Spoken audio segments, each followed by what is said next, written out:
नमः सिद्धेभ्यः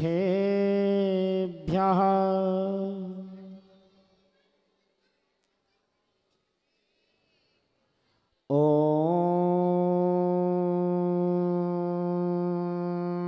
नमः सिद्धेभ्यः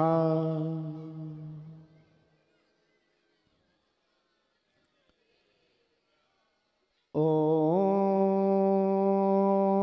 नमः सिद्धेभ्यः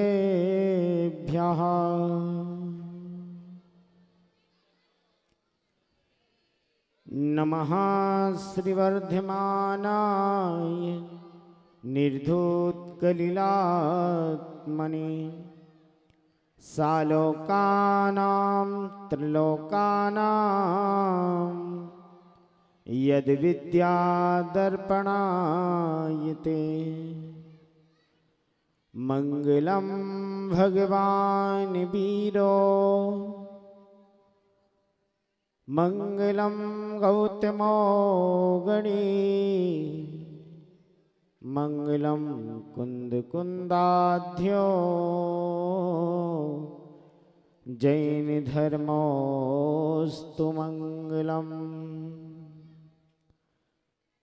सर्वमंगल मांगल्यम सर्वकल्याणकारकम प्रधानम सर्वधर्माणां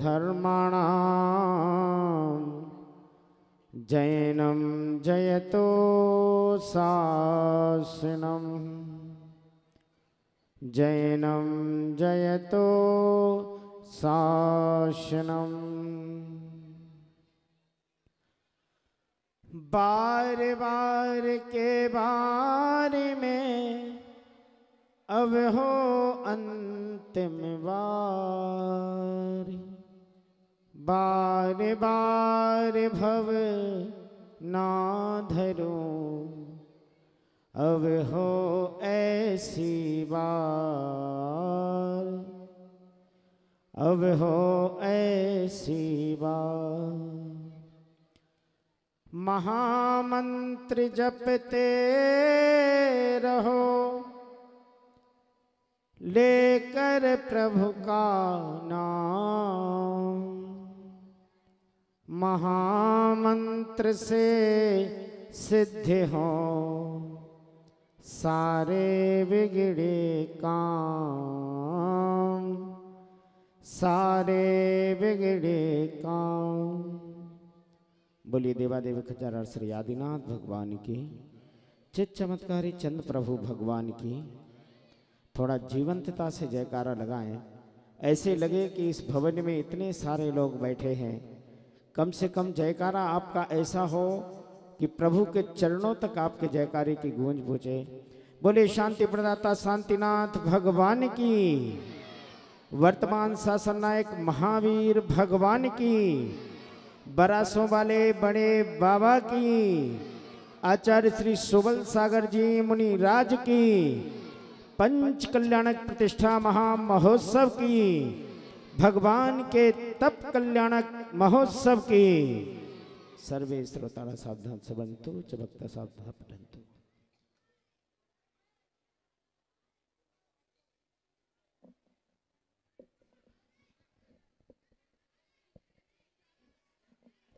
आज हम पंच कल्याणक प्रतिष्ठा महोत्सव के तीसरे दिन भगवान का दीक्षा कल्याणक हमने यहां पर देखा। दीक्षा का तात्पर्य क्या है,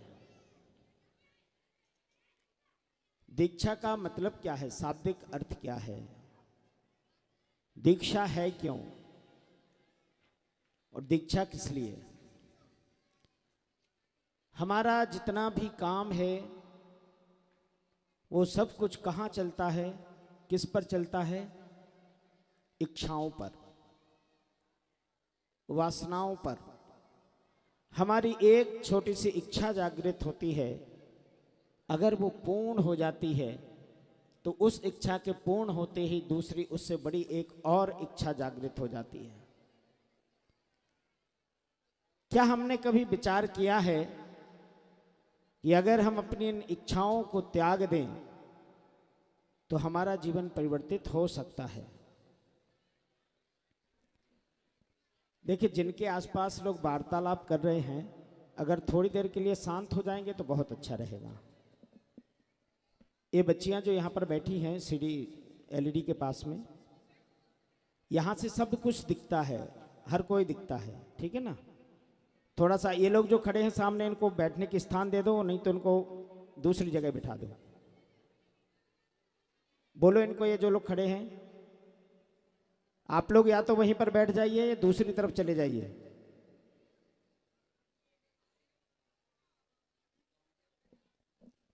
आज हम यहां पर भगवान की दीक्षा देखने के लिए आए।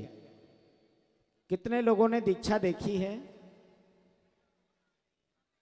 बस इतने लोगों ने दीक्षा देखी? अच्छा, मंच पर ज्यादा लोग बैठे हैं दीक्षा देखने वाले, नीचे कम है। क्या देखा आपने दीक्षा में? क्या देखा? कुछ तो देखा होगा, कोई बताएगा क्या देखा दीक्षा में? आप भगवान के कल्याणक में आकर के यहाँ पर उनके जीवन चरित्र को सुन रहे हैं, देख रहे हैं। भगवान के जीवन से जो साक्षात्कार करता है, भगवान के जीवन चरित्र को जो सुनता है, वो कितने कर्मों की निर्जरा है करता है, कितने पापों को नष्ट कर देता है। भगवान का नाम स्मरण मात्र करने से अनंतानंत पापों का क्षय हो जाता है। अगर हम साक्षात उनके जीवन के वृतांत को सुन रहे हैं, देख रहे हैं, समझ रहे हैं, तो जन्म जन्मांतर के जो जमे हुए कर्म हैं, वो निधत्ति निकाचित कर्म भी क्षय को प्राप्त हो जाते हैं। जिन कर्मों का कभी क्षय नहीं होता है, जो कर्म कभी कटते नहीं हैं, वो कर्म भी क्षय को प्राप्त हो जाते हैं। कर्म कटते कैसे हैं, कभी सोचा ही नहीं। आप लोगों में से कोई बताएगा कितने लोगों ने ये निर्धारित किया था जो आपके मम्मी पापा हैं वही आपके मम्मी पापा होंगे?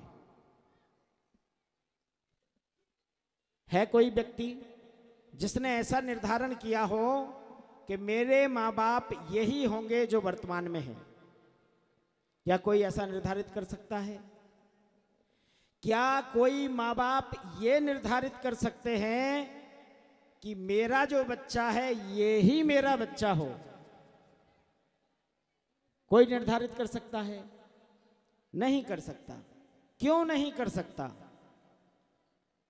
क्योंकि इस संसार में जितने भी जीव आपको आपके आसपास मिलते हैं, वो आपके पूर्व जन्म के मित्र नहीं होते, ये ध्यान रखना। कौन होते हैं? जो आपके परिवार में आपके साथ हैं, वो पूर्व जन्म के मित्र नहीं हैं, वो सभी बैरी हैं आपके। और जो बैरी हैं वो अपना बैर निकालने के लिए, अपना बदला लेने के लिए फिर से आपको इस जीवन में सगे संबंधी के रूप में मिले हैं। लोग कहते हैं कि जीवन बड़ा सुंदर होता है अगर पत्नी पति की बात मान ले और पति पत्नी की बात मान ले, तो ऐसा कहते हैं कि बहुत सुंदर जीवन है। लेकिन ऐसा देख लेना, जिस घर में पति पत्नी की मानते हो, पत्नी पति की मानते हो, निश्चित रूप से उनके बच्चे ऐसे होंगे कि वो उनकी नहीं मानेंगे। ऐसा क्यों होता है? कभी सोचा ही नहीं हमने, कभी विचारा ही नहीं हमने, यहां कभी दृष्टि ही नहीं गई।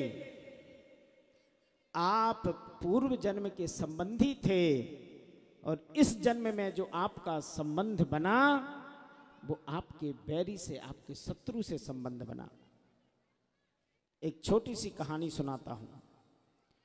दो सगे भाई थे, बहुत अच्छे, एक दूसरे के ऊपर जान न्यौछावर करने वाले भाई।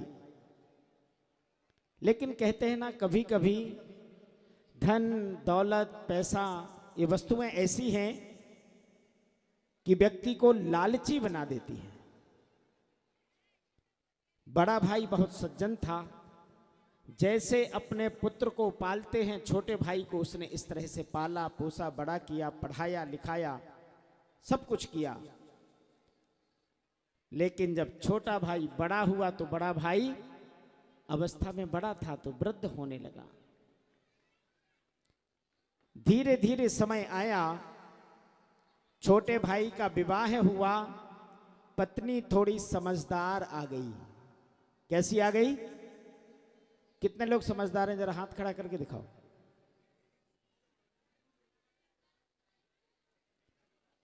अच्छा, कौन अपने आप को समझदार समझता है? जरा ये तो दिखाओ, एक बार हाथ खड़ा करके तो दिखाओ कितने लोग ऐसे हैं जो समझदार हैं। देखो तो मैं भी, कितने लोग समझदार हैं? इस सभा में यहां से वहां तक जितने लोग बैठे हैं, चाहे पुरुष हों चाहे महिलाएं, कितने लोग समझदार हैं?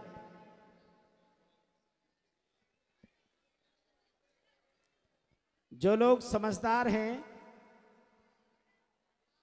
अभी तो सिर्फ बच्चों ने हाथ उठाए हैं, बड़े तो कोई हाथ उठा ही नहीं रहे, क्योंकि उन्हें पता है कि इसमें कहीं ना कोई घालमेल जरूर है। इस समझदारी में कुछ लपटा हुआ है ना?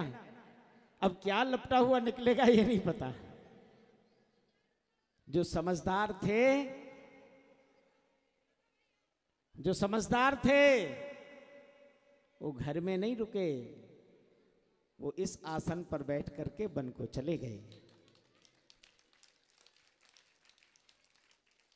जीवन में वही व्यक्ति समझदार है जिसने बेड़ियों को अपने हाथों पैरों में नहीं डाला। बाकी सब तो ना समझ होकर के समझदारी का ढोंग कर रहे हैं। हम सब ढोंग कर रहे हैं, हम समझदार हैं। भैया समझदार होते तो दिन में 3 बार घर में लड़ाई झगड़े नहीं होते। 8 दिन में ये नौबत नहीं आती कि तू मुझे छोड़ दे मैं तुझे छोड़ दूं। ऐसा होता ना? क्यों प्रवीण जी, आपने बहुत जल्दी सिर हिलाया। साधना जी बहुत परेशान करती, इसका मतलब है। देखो, ऐसा तो कोई नहीं होगा जिसके घर में लड़ाई झगड़े नहीं होते, और लड़ाई झगड़े होने भी चाहिए क्योंकि प्रेम बढ़ता है।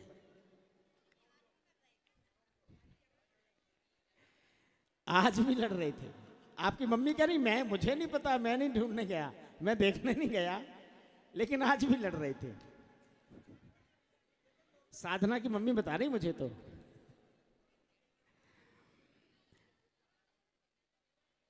अगर हमें समझदार बनना है, तीर्थंकर प्रभु वर्धमान जब उनके माता पिता ने उनसे आग्रह किया बेटे विवाह कर लो, सौधर्मेंद्र को भेजा, समझाया, लोभ लालच दिया, प्रलोभन दिया, जीवन आगे बढ़ेगा, संसार बढ़ेगा, डराया हमारा वंश खत्म हो जाएगा, अगर तुम विवाह नहीं करो, इकलौते हो, आगे कैसे वंश चलेगा।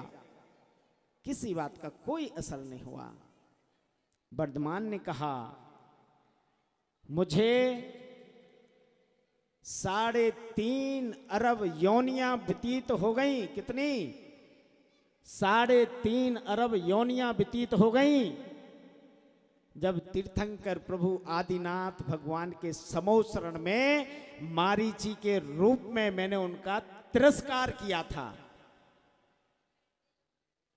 कौन था मारीची का जीव? उन्हीं आदिनाथ भगवान का पोता, भरत का पुत्र। वो उस समोसरण में जैसे ही बैठता है, प्रभु की दिव्य ध्वनि होती है कि इस समोसरण में एक जीव ऐसा भी है जो आगे जाकर के तीर्थंकर बनेगा।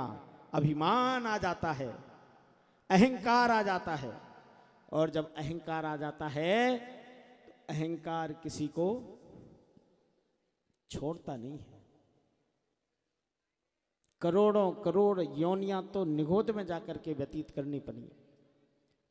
सब जगह भटकते भटकते भटकते वह जीव सिंह बना, भील बना, राजा बना, अहिमिंद्र बना, तब जाकर के भगवान महावीर स्वामी की पर्याय में आया।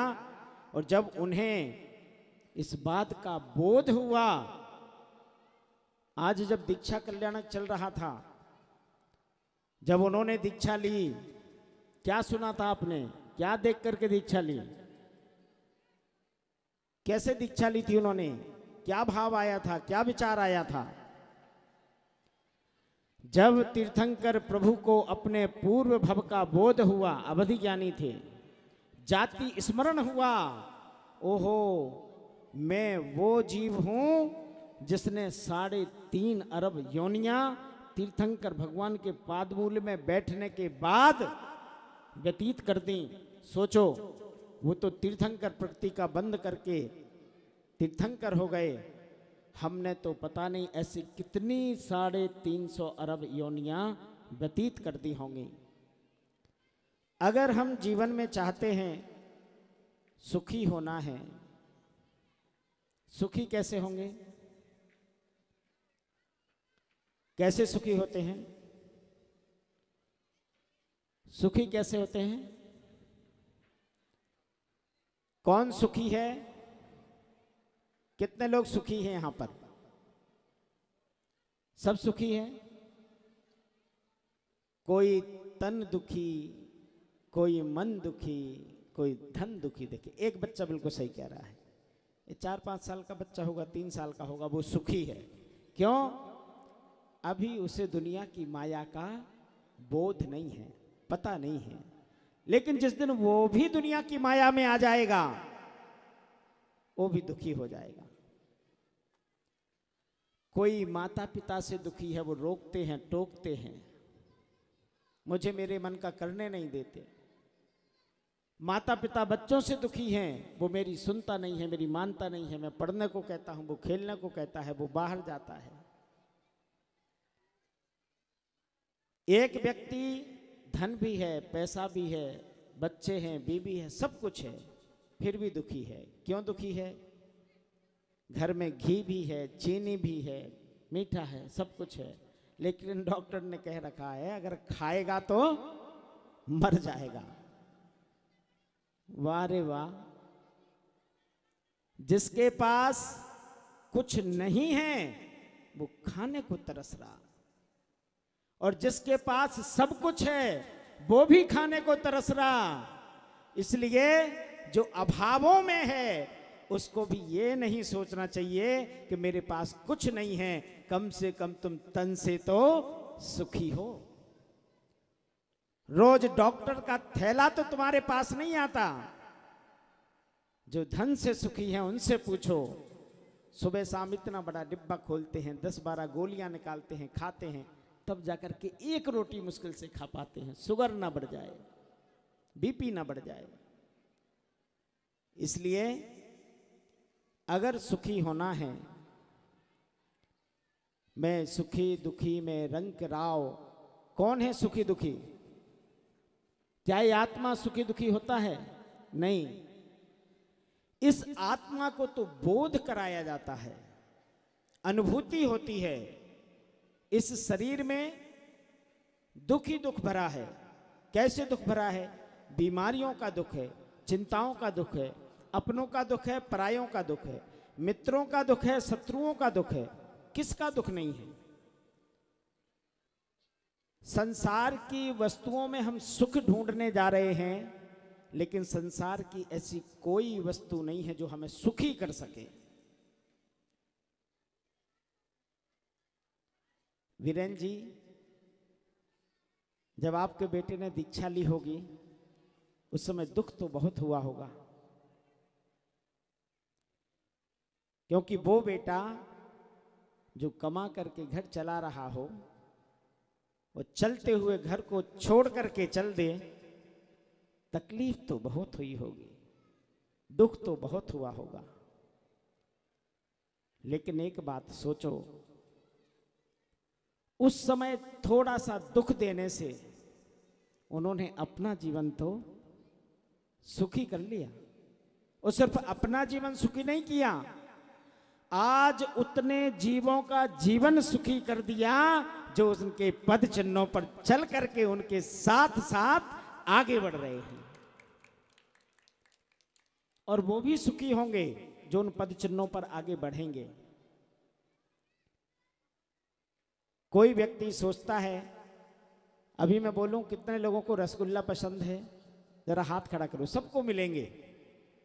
इतने लोगों को रसगुल्ला पसंद है, बाकी सबको नहीं है, बाकी सबको करेला पसंद है।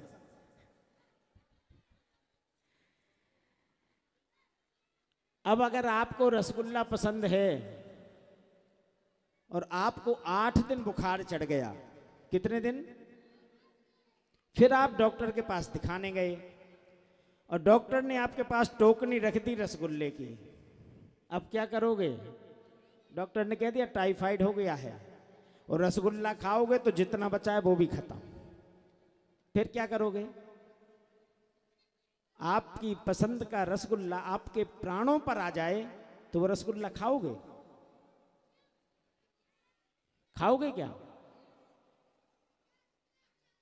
जो दूध व्यक्ति को शक्ति दे रहा है, पावर दे रहा है, जब टाइफाइड हो जाता है तो उसी दूध को डॉक्टर कह देते हैं छूना भी मत। कोलेस्ट्रॉल जब बढ़ने लगता है तो डॉक्टर कह देते हैं दूध को, घी को छूना भी मत। खाना तो बहुत दूर की बात है, कहीं चमड़ी में से अंदर चला गया तो कोलेस्ट्रॉल फाड़ देगा। ध्यान रखना, संसार की कोई वस्तु हमें सुखी नहीं कर सकती है। संसार की किसी भी वस्तु में हमें सुख नहीं मिल सकता है। बहुत सुंदर सुंदर वस्त्र पहनते हम अपने आप को सुखी मानते हैं, मानते ना? जून की गर्मी में बहुत बढ़िया कोट पैंट पहना करके आपको धूप में खड़ा कर दिया जाए, क्यों? सुख देने वाले वस्त्र हैं भाई। नहीं, सर्दी में तो हाफ टी शर्ट में बाहर खड़ा करेंगे, सर्दी में हाफ टी शर्ट में बाहर खड़ा करेंगे, अब वो कपड़े सुख देंगे आपको? कपड़े तो सुख दे रहे हैं।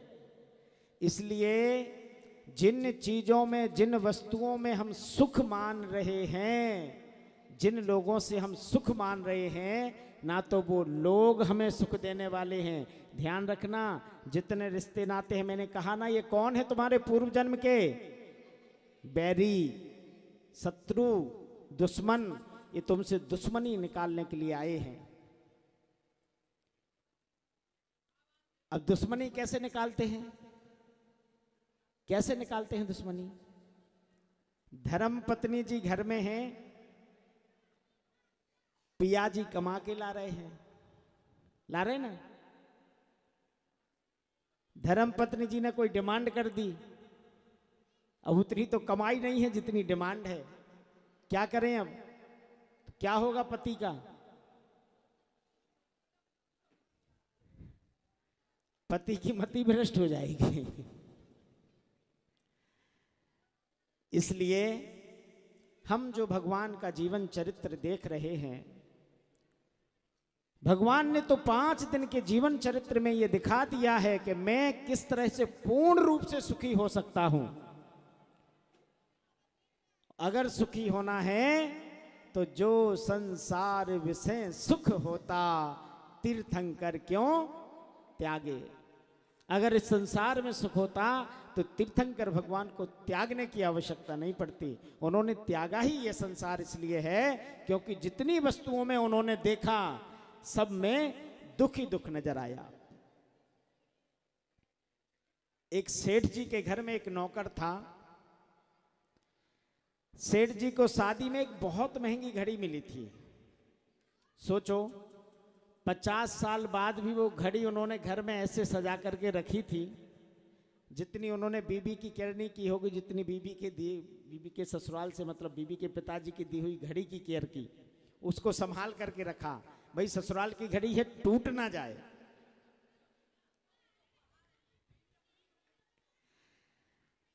उस घड़ी की इतनी संभाल की, इतनी सुरक्षित रखी, 50 साल बाद भी वो वैसी की वैसी टंगी थी। घर में नौकर लगे थे, नौकर साफ कर रहा था, वो घड़ी नीचे गिर के सेठ जी को रात भर नींद नहीं आई, कभी इस करवट कभी उस करवट। हे भगवान, 50 साल से संभाल के रखा था, ससुर जी की आखिरी निशानी थी, वो भी चली गई। बहुत दुखी हुए, रात भर नींद नहीं आई। अगले दिन मन में विचार जागा कि मैं किसके लिए दुख मना रहा हूं। अरे ठीक है, 1 साल 2 साल 4 साल 10 साल वो मेरे साथ थी, अच्छी बात है। टूट गई टूट गई, व्यक्ति को जाना है, घड़ी चली गई, क्या फर्क पड़ा।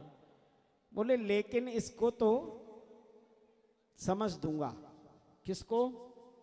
जिसने तोड़ी थी। अब समझ कैसे दूंगा? सेठ जी ने उसको डांटा नहीं, उसको मारा नहीं, उससे पैसे नहीं मांगे, कुछ नहीं बोला।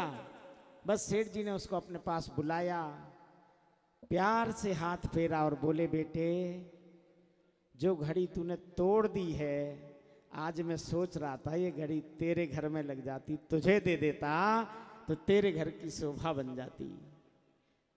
इतना सेठ जी का कहना था। वो लड़का तो जाकर के ऐसे रोने लगा जैसे उसका ही ससुरा मर गया। घड़ी न टूटी, उसका ससुरा मर गया। मां ने पूछा, बेटे क्या हुआ? बेटा कहता है, मां कल जो सेठ जी की घड़ी टूट गई, वो घड़ी तो मुझे मिलने वाली थी, मेरी घड़ी थी, मैंने मेरी ही घड़ी, उसको मिली नहीं थी, उस पर उसका अधिकार नहीं था। सिर्फ मनोवृत्ति वहां पहुंची थी, मन का भाव वहां पहुंचा था। मन का ये भाव पहुंचा था कि वो घड़ी उसको मिलने वाली है। और जब इतना भाव उसके मन में आया तो उसने अपने अंतर मन में दुख मनाना शुरू कर दिया, संताप मनाना शुरू कर दिया। इसलिए अगर बाहरी द्रव्यों को, बाहरी वस्तुओं को देखोगे, उन पर दृष्टि रखोगे तो सदैव दुख मिलेगा। दृष्टि अगर अपनी ओर हो गई, अंतर्मन हो गए, तो निश्चित रूप से मानिए हम सुखी हो जाएंगे। भगवान महावीर स्वामी ने यही कहा है आज कि दृष्टि अपनी ओर मोड़ लो। दृष्टि अपनी ओर होगी तो सृष्टि बदल जाएगी, दृष्टि बदलेगी, सृष्टि बदलेगी और सब कुछ परिवर्तित होकर के जो अब तक दुख मिला है वो सब कुछ सुख में परिवर्तित हो जाएगा। बोलिए महावीर भगवान की, भगवान के पंच कल्याणक प्रतिष्ठा महोत्सव की। सभी लोग 1 मिनट के लिए खड़े हो जाएंगे, बस अपने स्थान पर खड़े हो जाएं सभी।